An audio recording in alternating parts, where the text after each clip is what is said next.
حجاج بن یوسف تاریخ اسلام کا ایک ظالم ترین گورنر جس کے ظلم کی داستانیں بھری پڑی ہیں۔ حجاج بن یوسف کو عبد الملک بن مروان نے مکہ، مدینہ اور طائف کا گورنر مقرر کیا۔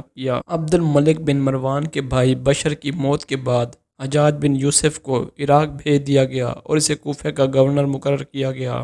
یہاں اس نے 20 سال تک حکومت کی اور لوگوں پر ظلم و ستم کے پہاڑ توڑے۔ حجاج بن یوسف نے بہت سے صحابی رسول صلی اللہ علیہ وآلہ وسلم اور تابعین کو قتل کیا۔ جو بھی شخص اس کے خلاف یا بنو امیہ کے خلاف کوئی بھی بات کرتا، یہ اس کو فوراً قتل کرا دیتا تھا۔ حجاج بن یوسف ایک بہت ہی ظالم شخص تھا اور اس نے خونخوار درندے کا روپ دھار رکھا تھا۔ ایک طرف جب موسیٰ بن نمیر اور محمد بن قاسم اسلامی فتوحات کر رہے تھے اور لوگوں کو دین کا پیغام پہنچا رہے تھے، اسی وقت حجاج بن یوسف خود اولیاء کرام، صحابہ اور تابعین کو قتل کر رہا تھا۔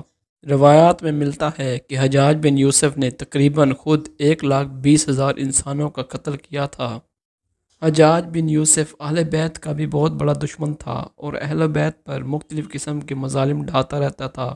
اس نے امام زین العابدین علیہ السلام کے بیٹے حضرت زید کو شہید کیا اور ان کی لاش کو کوفہ شہر کے دروازے پر لٹکا دیا اور یہ لاش کئی روز تک اسی دروازے پر لٹکی رہی۔ حجاج بن یوسف کے دور میں اس کے جیل خانے ہمیشہ بھرے رہتے تھے۔ ان جیل خانوں میں زیادہ تر مظلوم لوگ ہوتے تھے۔ روایات کے مطابق ان جیل خانوں میں ایک دن میں 80 ہزار لوگ ہوتے تھے، جن میں تقریباً 20,000 عورتیں ہوتی تھیں۔ یہ اپنے جیل کے اندر عورتوں اور مردوں کو برہنہ حالت میں رکھتا تھا۔ حضرت سعید بن جبیر جو کہ تابعین میں سے تھے، انہوں نے فرمایا، حجاج ایک بہت ہی ظالم شخص ہے۔ جب یہ خبر حجاج تک پہنچی تو اس نے حضرت سعید بن جبیر کو اپنے دربار میں بلایا اور اس نے حضرت سعید بن جبیر سے پوچھا کہ میں نے سنا ہے کہ تم نے میرے بارے میں کہا ہے کہ میں بہت ظالم ہوں۔ تو حضرت سعید بن جبیر نے جواب دیا، ہاں میں نے کہا ہے۔ یہ سننے کے بعد حجاج بن یوسف غصے سے لال ہو گیا اور اس نے حضرت سعید بن جبیر کو قتل کرنے کا حکم دے دیا۔ جب سپاہی ان کو شہید کرنے کے لیے دربار سے لے جانے لگے تو وہ مسکرائے، جس پر حجاج بن یوسف بہت حیرت زدہ ہوا اور اس نے پوچھا کہ کیوں مسکرا رہے ہو؟